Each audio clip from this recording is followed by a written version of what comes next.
আগামীকাল তো সব আজকে অলরেডি হাউসফুল। যারা আজকে ছবি দেখতে চাচ্ছে তারা দেখতে পাচ্ছে না, টিকিট পাচ্ছে না। তো সেই ক্ষেত্রে আমি সিনেপ্লেক্স কর্তৃপক্ষ আমাদের আশ্বস্ত করেছে যে তারা রবিবার থেকে শো বাড়াচ্ছে। এই সিনেপ্লেক্স কর্তৃপক্ষকে আমরা ধন্যবাদ জানাচ্ছি এবং ব্লকবাস্টারও আমাদের আজকে থেকে আরেকটি করে শো বাড়তেছে। তো আমি এই ব্যাপারটাকে পজিটিভভাবে দেখতেছি যে, এবং এখানে আরেকটা বিষয় আমি অ্যাড করবো যে আপনারা আমরা জানি যে গত 7 থেকে 8 মাস তেমন কোনো বড় কোনো ভালো ছবি মুক্তি পায়নি, যে কারণে সেভাবে দর্শক হলমুখী হয় নাই। বাট এই ঈদে যেভাবে আসলে মানুষ হলমুখী হচ্ছে এবং অডিয়েন্স অকুপেন্সি রেটে বড়বাদের পরে কিন্তু জঙ্গি। আপনি যদি অডিয়েন্সের অকুপেন্সি রেটটা আপনারা ক্যালকুলেশন করেন তাহলে দেখবেন যে বড়বাদের পরেই সেকেন্ড অবস্থান হচ্ছে জঙ্গি।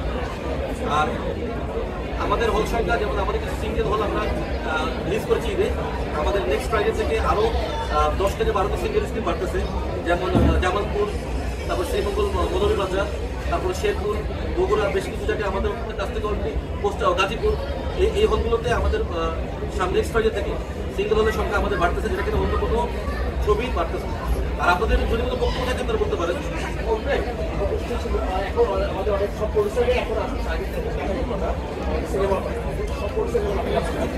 বানানো যাবে, 10 টাকা বানানো যাবে, 10 টাকা বানানো যাবে। এক এক ধরনের গল্পের ছবিতে এক এক রকম ডিমান্ড। যেমন আমাদের এই ছবিটা আমরা যখন টিম প্ল্যানিং করি, আমাদের টার্গেট ছিল যে আমরা 2 কোটি টাকার ভিতরে ছবিটা বানাবো।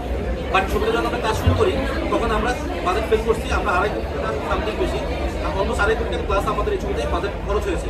তার ভিতরে আপনারা জানেন যে বাংলাদেশের সবচেয়ে বড় ডিজিটাল ডিস্ট্রিবিউটর হচ্ছে আমি। আমার মধ্যে বাংলাদেশের বর্তমানে রানিং যত ছবি দেখেন 70 থেকে 80% ছবির ডিজিটাল রাইটস আমার সেই জায়গা থেকে ডিজিটাল বিজনেসটা বা টিভিতে বিজনেসটা কীভাবে করতে হয় কিন্তু আমি করি।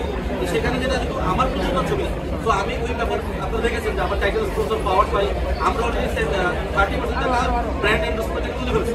এবং আমরা যে ব্র্যান্ড ইনভেস্টমেন্ট করছি কোনো অডিয়েন্স বলতে পারবে না তারা বিরক্ত হয়েছে।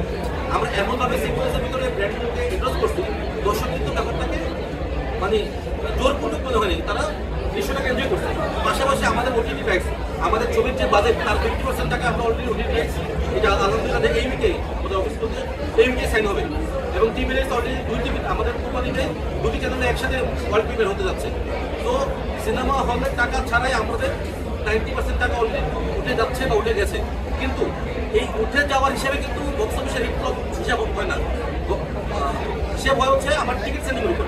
তো সেই হিসাবে যেহেতু বরবাদের পরবর্তীতে অকুপেন্সি রেটে আমি সেকেন্ডে আছি, এবং আপনি যখন 3 উইকস পরে ক্যালকুলেশন করবেন তখনও দেখবেন যে অথবা যাদের শো কমে যাচ্ছে আমাদের বেড়ে যাচ্ছে, তখন গিয়ে আমরা সেকেন্ড পজিশনেই থাকবো।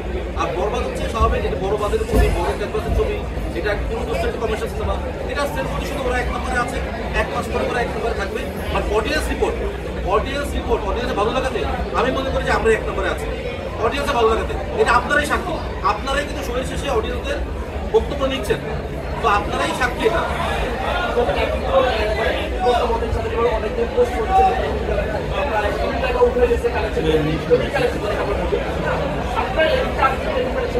হল সংখ্যা হচ্ছে 11টি। 11টি বলে আমাদের 50 লক্ষ টাকা আমাদের হল সংখ্যার অনুপাতে আমরা মনে করি আমরা ঠিক আছে। আপনারা জানেন যে